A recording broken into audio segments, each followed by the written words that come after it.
Vulnerability. It's a word that strikes fear into the hearts of many, especially Black women who have been conditioned to believe that strength means never showing weakness. But what if I told you that vulnerability is not the enemy, but the key to unlocking our true power and potential? I learned this lesson the hard way. As a young physician, I bought into the myth that to be professional, I had to be perfect. I had to have all the answers, never show emotion, and always maintain a clinical distance from my patients. But something felt off. Despite my best efforts, I struggled to connect with my patients on a deep, meaningful level. It wasn't until I left the traditional medical setting and became an entrepreneur that I realized what was missing: my own humanity. You see, when I started my own practice, I suddenly had the freedom to be myself, to speak in my own authentic voice, to share my own experiences and emotions. And an incredible thing happened. As I opened up and allowed myself to be vulnerable with my patients, the quality of our interactions completely transformed. Instead of just treating symptoms, I was connecting with them as human beings. Our conversations became more honest, more healing. My vulnerability enabled me to build trust and rapport in a way I never had before. This experience taught me a powerful lesson, one that I believe is crucial for Black women to embrace if we want to step into our full power and potential.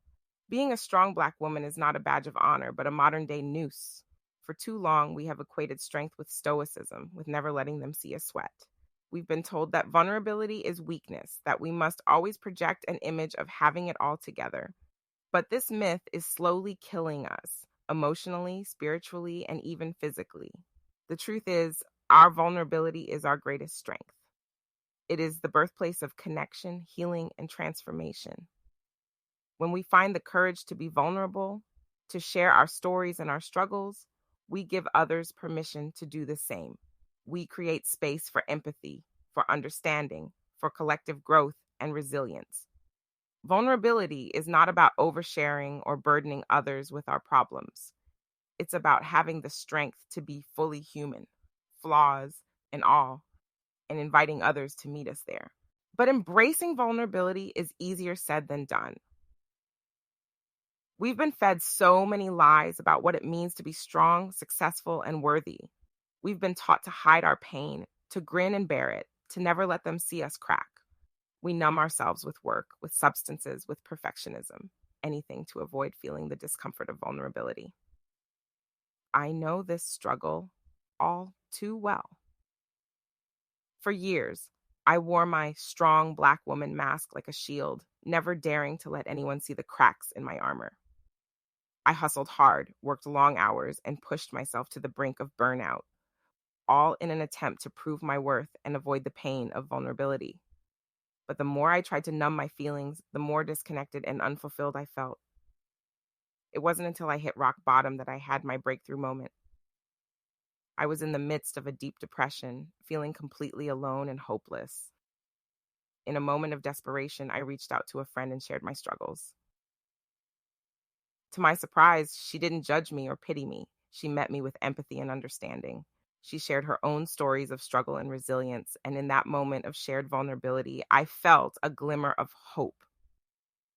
That experience taught me the true power of vulnerability. When we dare to be seen, to share our truths with each other, we create a ripple effect of healing and empowerment. We realize that we are not alone in our struggles, that our pain is not a personal failure, but a shared human experience.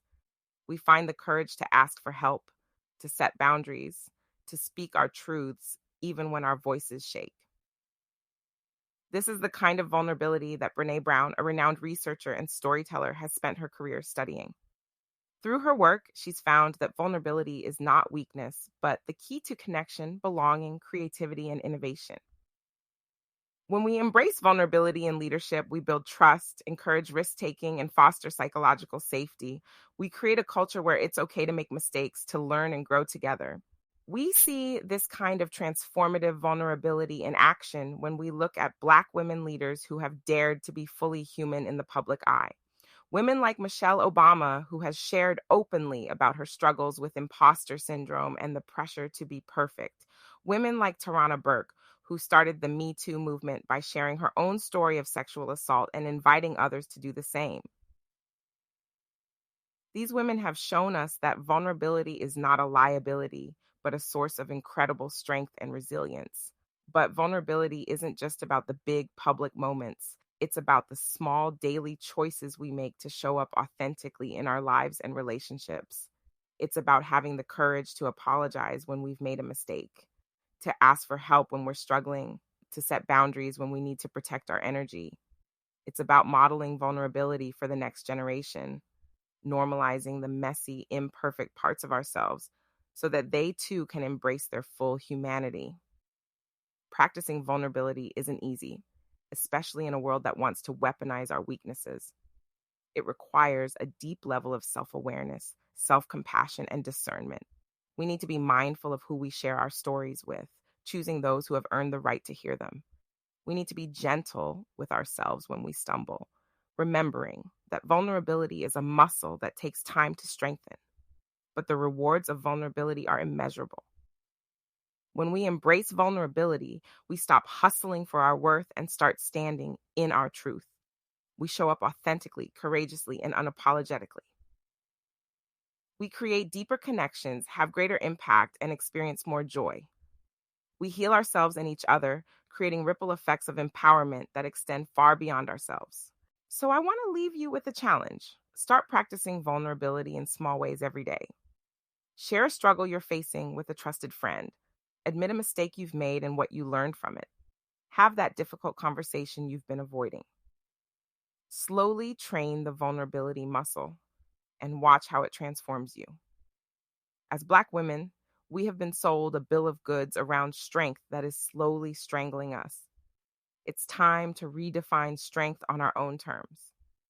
Vulnerability is not the enemy of strength, but its very essence. When we dare to be vulnerable, we heal ourselves and each other.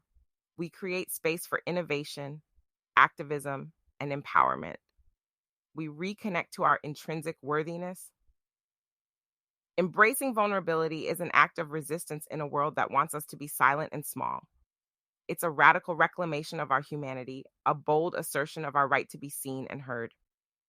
As the incomparable Audre Lorde reminds us, when we speak, we are afraid our words will not be heard or welcomed.